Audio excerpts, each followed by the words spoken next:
The honourable member for Vermilion-Lloydminster. Thank you, Mr. Speaker. Mr. Speaker, the public service is comprised of dedicated and hardworking Albertans, and I appreciate their efforts in serving us.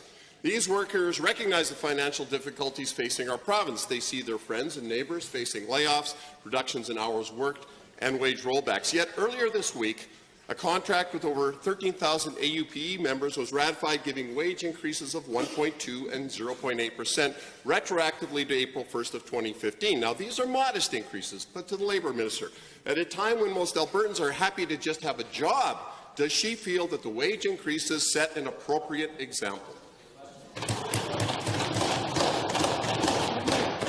Minister of Finance. Thank you very much. The member of the opposition started out correctly. He said these were arbitrated settlements that go back to 2015 and 16.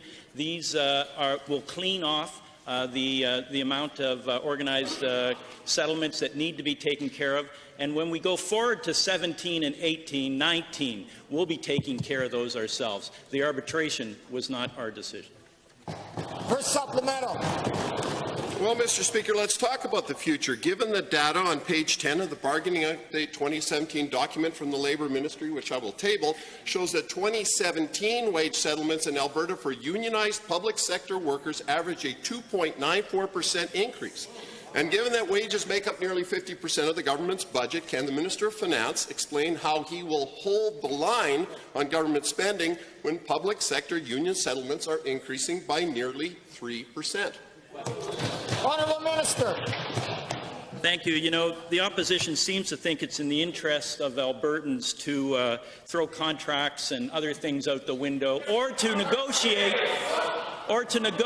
here in the legislature. We're not going to do that. We're going to negotiate at the table. We respect the hard work of individuals who work for public services.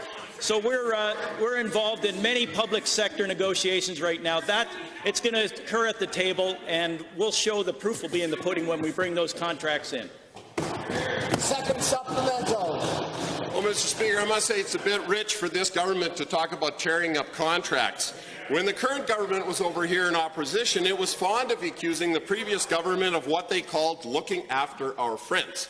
But given that in 2016, Alberta's average weekly earnings decreased by 2.4%, while public sector wage settlements increased by 2.2% to the Labour Minister, does she feel it appropriate to look after her unionized friends while non-unionized Albertans face wage cuts and job losses?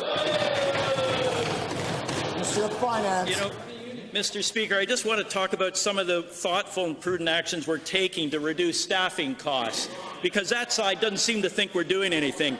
We've instituted a hiring restraint across the civil service. We've frozen the salaries of management and other non-union staff. We've frozen wages for all of the people in this legislature, cabinet ministers, MLAs, political staff. We've frozen managers and other people's wages for 2 years.